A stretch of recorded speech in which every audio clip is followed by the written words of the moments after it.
Hello friends, welcome to Tech Records. तो आज हम पढ़ेंगे इंटरव्यू में पूछे जाने वाला सबसे इम्पोर्टेंट क्वेश्चन जो लगभग हर इंटरव्यूअर पूछ ही लेता है। What are SOLID principles. तो सॉलिड प्रिंसिपल्स को पढ़ने के लिए हम हमें देखना होगा कि ये जावा स्पेसिफिक ना होकर ऑब्जेक्ट ओरिएंटेड प्रोग्रामिंग लैंग्वेज के स्पेसिफिक होते हैं। तो ये 5 प्रिंसिपल्स जो होते हैं, single responsibility, open closed, risk of substitution, interface segregation और डिपेंडेंसी इन्वर्जन, ये 5 प्रिंसिपल को यूज करके जब भी ऑब्जेक्ट ओरिएंटेड का प्रोग्रामिंग का कोड लिखा जाता है, तो जो कोड मॉड्यूल या सॉफ्टवेयर हम बना रहे हैं वो बहुत ज़्यादा एफिशिएंट, रीडेबल और मेंटेनेबल होता है। ठीक है? तो SOLID principle are set of 5 design principles used in object oriented programming. Adhering to these principles will help you develop robust software. They will make you more code more efficient. They will make your code more efficient, readable and maintainable. So these are the five principles. तो पहला principal जो होता है वो होता है single responsibility principal. तो इसे देखेंगे हम। सबसे पहले हम इनका स्टेटमेंट देखते हैं। तो इनके स्टेटमेंट जितने भी प्रिंसिपल्स हैं, इनके स्टेटमेंट पढ़कर शायद आपको वो सीधे समझ में ना आए, बट उसको जब हम फर्दर डिस्क्राइब करेंगे, उस पर बात करेंगे, तो आपको वो इजीली समझ में आएगा। तो सिंगल रिस्पॉन्सिबिलिटी प्रिंसिपल का स्टेटमेंट कहता है कि एक class should have only one reason to change.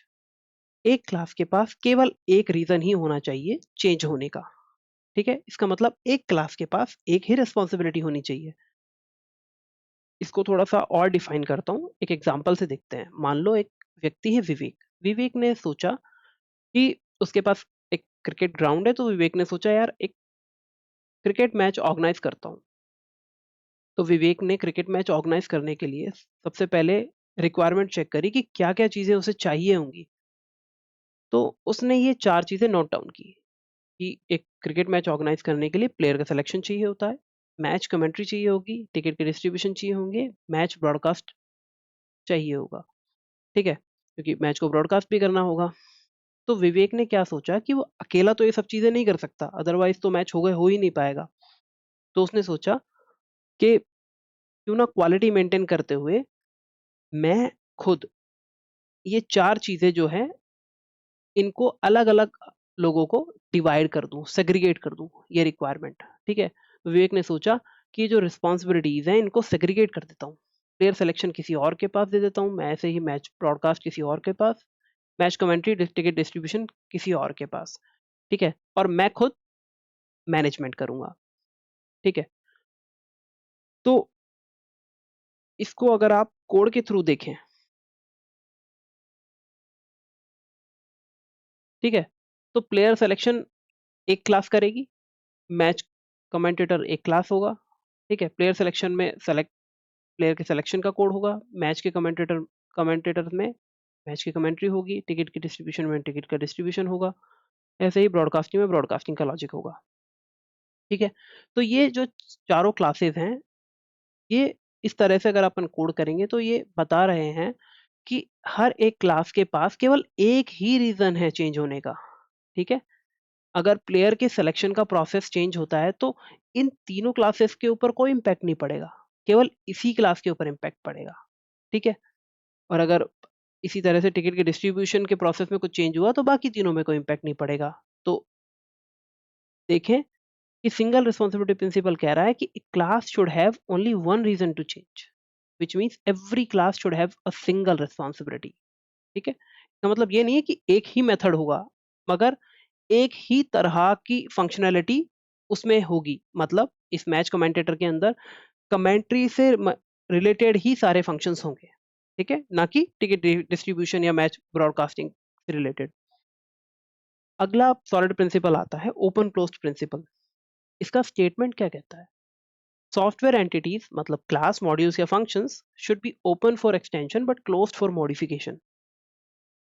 जो क्लास, मॉड्यूल या जो भी चीज़ें आप बना रहे हैं ऑब्जेक्ट ओरिएंटेड प्रोग्रामिंग के थ्रू, वो एक्सटेंशन के लिए ओपन होनी चाहिए, मगर मॉडिफिकेशन के लिए क्लोज होनी चाहिए। कि आप एक्सटेंड तो कर पाओ लेकिन मॉडिफिकेशन ना कर पाओ। ठीक है? अब ये इसका स्टेटमेंट था। अब इसको समझें एक एग्जांपल से। हमने विवेक के ऊपर बात करी थी कि विवेक ने जो चारों रिस्पॉन्सिबिलिटीज हैं उनको डिस्ट्रीब्यूट कर दिया था अलग-अलग लोगों पे। ठीक है? स्पेसिफिक अगर मैच ब्रॉडकास्ट की बात करें, ठीक है? तो मैच ब्रॉडकास्ट की रिस्पॉन्सिबिलिटी भी एक व्यक्ति को दी। ठीक है।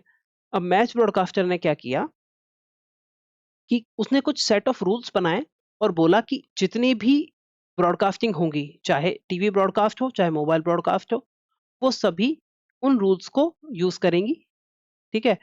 तो ये हुई पैरेंट, इसने बोला कि इन सबको जितने भी ब्रॉडकास्टर होंगे वो सब मेरे बनाए हुए रूल्स को यूज़ करेंगे, ठीक है? अब चाहे फ्यूचर में मान लो वेब ऐप ब्रॉडकास्ट भी आपका अगर आपके पास आता है कि वेब एप्लीकेशन पे भी ब्रॉडकास्टिंग होगी तो वो भी इसी रूल्स को यूज़ करेगा, ठीक है? इस तरह से आप देख रहे हो कि अगर फ्यूचर में और 10 तरह के अलग-अलग ब्रॉडकास्टिंग भी आते हैं तो वो इसी को एक्सटेंड कर लेंगे, इन्हीं रूल्स को एक्सटेंड करेंगे, इन्हीं रूल को यूज़ करेंगे। इसका मतलब जो भी आपका मॉड्यूल है वो एक्सटेंशन के लिए ओके है, मगर मॉडिफिकेशन के लिए ओके नहीं है। इसका मतलब अगर इनमें कोई भी चेंज होता है तो उससे इस पे इम्पैक्ट नहीं पड़ेगा। इसमें चेंज होता है तो इस पे इम्पैक्ट पड़ेगा, ठीक है? इसलिए एक्सटेंशन के लिए ओके है। आप इन रूल्स को यूज़ करके कितना भी एक्सटेंड कर सकते हो आपके मॉड्यूल को। तो इसे ही कहते हैं आपका ओपन क्लोज़ प्रिंसिपल, ठीक है? वापस देखें, software entities should be open for extension but closed for modification, which means you should be able to extend a class behavior without modifying it. आपको उसको मॉडिफाई करे बिना उस क्लास के बिहेवियर को यूज कर सकते हो, उन रूल्स को यूज कर सकते हो, ठीक है? तो इसको कोड के अंदर अगर आप देखें कि ये है आपका क्रिकेट मैच का ब्रॉडकास्टर, इसने अपना कुछ रूल बनाए, ठीक है? इसने बनाया कि भाई ये फंक्शन जो है ऑलवेज जो भी इसको एक्सटेंड करेगा इन रूल्स को, ये फंक्शन हमेशा ओवरराइड करना होगा, ठीक है? तो टीवी ब्रॉडकास्टर जो है वो जब टीवी ब्रॉडकास्टिंग होगी तो इस क्लास को ज़रूर आपको एक्सटेंड करना होगा, पैरेंट बनाना होगा। ऐसे ही मोबाइल ऐप को भी इसी को पैरेंट बनाना होगा और ब्रॉडकास्ट को आपको ओवरराइड करना होगा अगर ज़रूरत है तो। अगर फ्यूचर में आपका वेब ऐप ब्रॉडकास्टिंग भी आती है तो वो भी इसी क्लास को एक्सटेंड करेगा। तो ये है आपका ओपन क्लोज्ड प्रिंसिपल। अगला प्रिंसिपल देखें, अगला है लिस्क ऑफ सब्स्टिट्यूशन प्रिंसिपल। ये सबसे इंपॉर्टेंट प्रिंसिपल है क्योंकि इसका जो स्टेटमेंट है वो बहुत ज़्यादा टेढ़ा है समझने के हिसाब से। तो इसीलिए ये इंटरव्यूअर की पसंद होती है। तो इसका स्टेटमेंट कहता है ड्राइव्ड और child classes must be substitutable for their base और पेरेंट क्लासेस। तो जो भी डिराइव्ड और चाइल्ड क्लासेस हैं वो अपने पेरेंट क्लास से सब्स्टिट्यूटेबल होनी चाहिए, कि जो चाइल्ड क्लास हैं वो सब्स्टिट्यूट कर पाए अपनी पेरेंट क्लास को, ठीक है? अब इस स्टेटमेंट से शायद आपको कुछ समझ में ना आया हो, तो इसको थोड़ा एक एग्जांपल से समझते हैं, ठीक है? मानो एक क्लास है बर्ड, ठीक है? इसके अंदर एक फंक्शन है फ्लाई, तो birds can fly, you know. अब यहाँ पर दो और क्लासेस है, ईगल और ऑस्ट्रिच। ये दोनों बर्ड हैं, तो ईगल भी बर्ड को यूज करेगी, ठीक है? इस मतलब ईगल भी बर्ड को पेरेंट क्लास बनाएगी, ऑस्ट्रिच भी बर्ड को एक्सटेंड करेगी। अब यहाँ पे समस्या ये है कि ईगल कैन फ्लाई, ईगल तो उड़ सकती है, मगर ऑस्ट्रिच या कहें तो शुतुरमुर्ग नहीं उड़ सकता, मगर वो बर्ड है, ठीक है? तो can ostrich fly? No, ostrich can't fly. तो यहाँ पर जो फ्लाई है इसका ऑस्ट्रिच को डमी इम्प्लीमेंटेशन देना पड़ेगा क्योंकि ऑस्ट्रिच तो फ्लाई कर ही नहीं सकती, ठीक है? तो ईगल तो अपने पेरेंट को सब्स्टिट्यूट कर पा रही है, मगर ऑस्ट्रिच जो है वो अपने पेरेंट को सब्स्टिट्यूट नहीं कर पा रही, ठीक है? तो अगर लिस्क ऑफ सब्स्टिट्यूशन प्रिंसिपल का यूज करते तो ये कोड कुछ इस तरह से होता, ठीक है? मतलब ये एग्जांपल कुछ इस तरह से इलस्ट्रेट होता कि हमारे पास दो अलग अलग क्लासेस होती हैं, एक तो फ्लाइंग बर्ड, एक non flying bird. Flying bird के पास फ्लाई मेथड होता जिसे ईगल एक्सटेंड करती, ठीक है? ऐसे ही नॉन फ्लाइंग बर्ड क्लास जो है उसको ऑस्ट्रिच एक्सटेंड करती, ठीक है? तो इस तरह से अगर लिस्क ऑफ सब्स्टिट्यूशन प्रिंसिपल को यूज करें तो ये दोनों इस तरह से सेग्रीगेट होंगे, ठीक है? यहाँ पर ईगल सब्स्टिट्यूट कर पा रही है अपने फ्लाइंग बर्ड को और ऑस्ट्रिच सब्स्टिट्यूट कर पा रही है नॉन फ्लाइंग बर्ड को, ठीक है? इस सब्स्टिट्यूशन को थोड़ा-सा और अगर कोड के हिसाब से आप देखोगे, ठीक है? तो बिना लिस्क ऑफ सब्स्टिट्यूशन के अगर एक ये बर्ड ऑब्जेक्ट है, ये एक ईगल का ऑब्जेक्ट है, ठीक है? और ये ऑस्ट्रिच का ऑब्जेक्ट है। तो इस बर्ड की रेफरेंस में बर्ड जा पा रहा है, ईगल जा पा रही है, ऑस्ट्रिच जा तो पा रहा है, मगर ऑस्ट्रिच जो है इसका ऑब्जेक्ट जब डॉट फ्लाई यूज़ करेगा, तो इट वॉन्ट वर्क, मतलब वर्क तो करेगा मगर it will not be as good क्योंकि ऑस्ट्रिच कैन नॉट फ्लाई, यहाँ पर एक डमी इम्प्लीमेंटेशन होगी जिसे ये यूज करना होगा। अगर लिस्ट ऑफ सब्सटीट्यूशन यूज करते तो अपने पास नॉन फ्लाइंग का एक ऑब्जेक्ट है, ठीक है, और नॉन फ्लाइंग के रेफरेंस है, और नॉन फ्लाइंग के रेफरेंस में हम ऑस्ट्रिच का ऑब्जेक्ट भी डाल पा रहे हैं, ठीक है। तो ये देख रहे हैं आप, ये सब्सटीट्यूट हो पा रहा है। अगर यहाँ पर न्यू नॉन फ्लाइंग बर्ड का ऑब्जेक्ट ना हो, सीधे न्यू ऑस्ट्रिच का ऑब्जेक्ट डालें, ठीक है, तो ये सब्सटीट्यूशन हो पा रहा है बिना किसी दिक्कत के, और दोनों के अपने अपने डू समथिंग कॉल होंगे और दोनों एक्यूरेट इंप्लीमेंटेशन है। इसी तरह से फ्लाइंग बर्ड का केस भी है वो, ठीक है। इस तरह से सब्सटीट्यूशन का मतलब ये है। तो अगला, तो लिस्ट ऑफ सब्सटीट्यूशन को एक बार वापस देखें। The Liskov substitution principle is an object oriented programming principle that states कि डिराइव्ड और child class must be substitutable for their base और पेरेंट क्लासेस, ठीक है। तो डिराइव्ड और चाइल्ड क्लास जो है अपने पेरेंट से सब्सटीट्यूटेबल होनी चाहिए। This principle ensures that any class that is the child of a parent class should be visible in place of its parent without any unexpected behavior, ठीक है। तो unexpected behavior क्या था, वो डॉट फ्लाई, कि ostrich जो है वो डॉट फ्लाई, जब हम ऑस्ट्रिच के ऑब्जेक्ट से जब वो डॉट फ्लाई फंक्शन कॉल करते तो वो एक अनएक्सपेक्टेड बिहेवियर देती है आपको, ठीक है। तो अगर हम एलएसपी यूज करते तो वो अनएक्सपेक्टेड बिहेवियर नहीं होता। अगला प्रिंसिपल आता है इंटरफेस सेग्रीगेशन प्रिंसिपल। इसका स्टेटमेंट क्या कहता है, ये बहुत सिंपल प्रिंसिपल है। इसका स्टेटमेंट कहता है कि do not force any client to implement an interface which is irrelevant to them. इसका मतलब कोई भी जो चाइल्ड क्लास है उसको जबरदस्ती किसी पेरेंट क्लास को यूज करने को मत कहो, जबकि वो उसकी काम की भी नहीं है, या कहें तो पूरी तरह से काम की नहीं है। अब ये इसका स्टेटमेंट है। इसको अगर एग्जाम्पल से समझें तो देखो कितना सिंपल एग्जाम्पल है। मान लो आप किसी रेस्टोरेंट में जाते हो, ठीक है, and you are pure vegetarian, और आप रेस्टोरेंट में जाते हो और जो रेस्टोरेंट के जो वहाँ पर काम करने वाले लोग हैं वो आपके पास आते हैं, आपसे पूछते हैं कि आप यू आर वेजिटेरियन और नॉन वेजिटेरियन। आपसे आपने बोला वेजिटेरियन, बट आपको वो एक सिंगल मेन्यू पकड़ाते हैं, ठीक है। अब वो मेन्यू जो है उसके अंदर वेजिटेरियन या नॉन वेजिटेरियन दोनों के ही मेन्यूज अवेलेबल है, एक ही मेन्यू के अंदर दोनों ही डिशेस अवेलेबल है, ठीक है। तो वेजिटेरियन के लिए क्या वो नॉन वेजिटेरियन की लिस्ट ज़रूरी है? आंसर है नहीं, कि उसको उसकी रिक्वायरमेंट नहीं है, उसको केवल वेजिटेरियन जो मेन्यू है वो देखना था। बट उस मेन्यू के अंदर दोनों ही तरह की डिशेज़ अवेलेबल है, ठीक है। तो सेग्रीगेशन अगर करते तो ये इस तरह से होता कि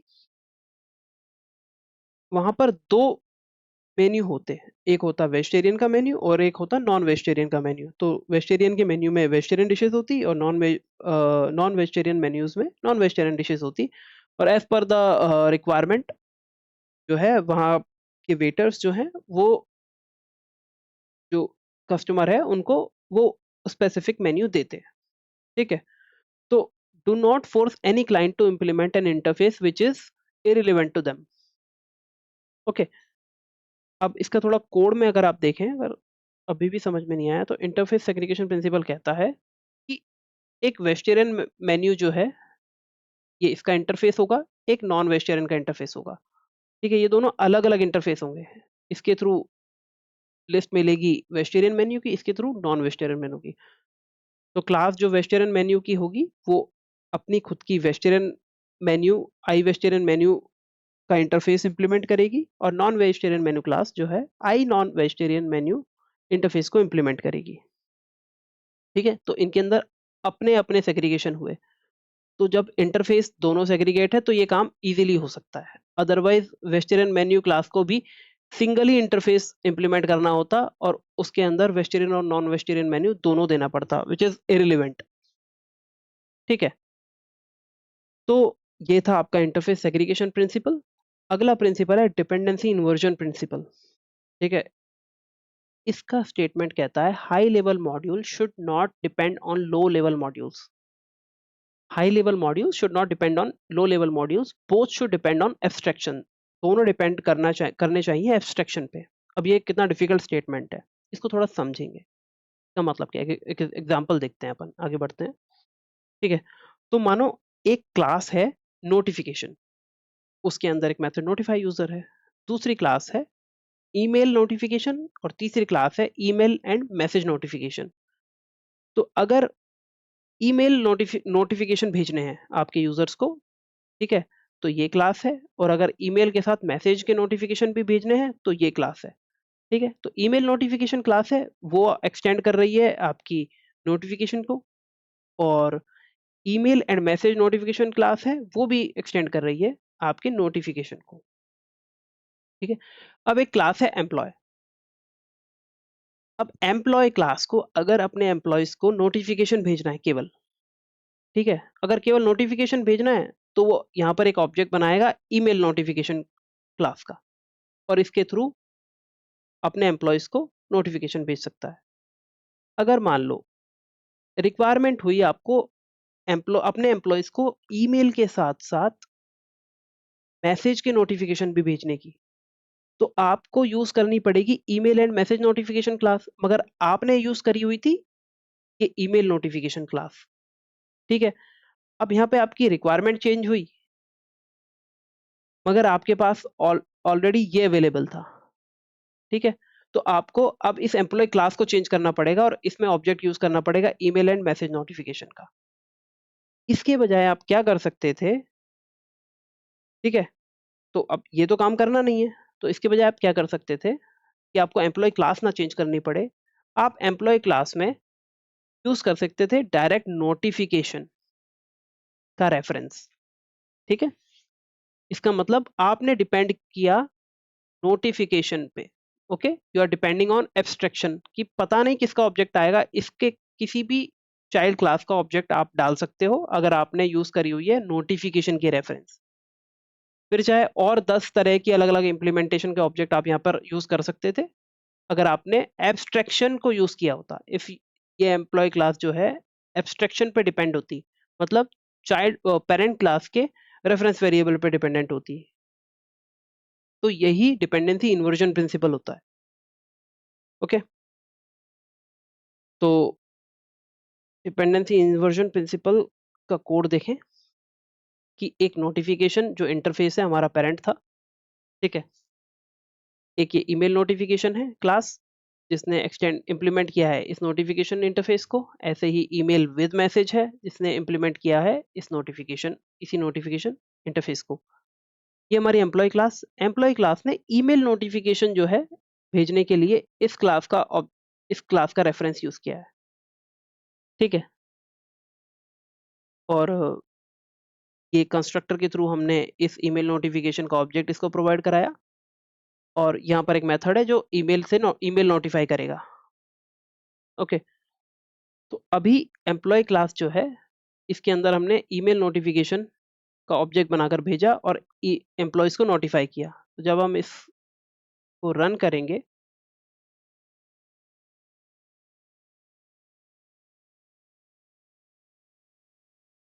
तो आप देखेंगे सेंड ईमेल टू यूजर्स, तो ईमेल जो है यूजर्स को सेंड हुआ। मगर फ्यूचर में अगर रिक्वायरमेंट आपके पास पड़ी कि आपको ईमेल नोटिफिकेशन ना भेज के आपको यू भेजने हैं ईमेल नोटिफिकेशन विद मैसेज, तो यहाँ पर देखो आपके पास एक्सेप्शन आ गई कि रिक्वायर्ड टाइप ईमेल नोटिफिकेशन है मगर आप यूज कर रहे हैं ईमेल नोटिफिकेशन विद मैसेज। तो इस केस में एम्प्लॉय क्लास पे हम बोलेंगे कि आप जो है आप डिपेंडेंट हो एब्स्ट्रैक्शन पे, ना के लोअर लेवल मॉड्यूल पे। इसका मतलब हाई लेवल मॉड्यूल जो है should not depend on lower level modules. आप लोअर लेवल मॉड्यूल्स पे डिपेंडेंट ही मत बनो, आप केवल एब्स्ट्रैक्शन पे डिपेंडेंट बनो।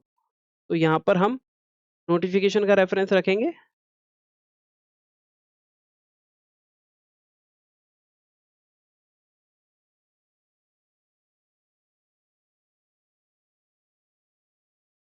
ओके। अब इस केस में चाहे आप ईमेल नोटिफिकेशन विद मैसेज का ऑब्जेक्ट भेजो, या पहले भेजते हैं हम ईमेल नोटिफिकेशन का object which should work as it was working previously, send email to users। और चाहे आप यहाँ पे sorry email notification with message का ऑब्जेक्ट भेजो, तो इस केस में ये ईमेल के साथ-साथ में मैसेजेस भी भेज रहा है यूज़र्स को, ठीक है? अब इस केस में आपने देखा कि एम्प्लॉयी क्लास में हमें कोई चेंज नहीं करना पड़ा, जबकि हमने एम्प्लॉयी क्लास को ईमेल नोटिफिकेशन विद मैसेज का ऑब्जेक्ट भेजा। तो high level module should not dependent on low level modules. तो ये लो लेवल मॉड्यूल्स हैं, इन पर डिपेंडेंट ना होकर जो हाई लेवल मॉड्यूल है इसको एब्स्ट्रैक्शन पे डिपेंड होना चाहिए। तो यही कहता है आपका dependency inversion principle. I hope आपको समझ में आ गया होगा ये सारे प्रिंसिपल्स। तो यही थे SOLID principles. Please do subscribe to Tech Records. Thank you. अगर कोई और आपको किसी और टॉपिक पे डिस्कस करना हो तो आप कमेंट सेक्शन में लिख सकते हैं। Thank you.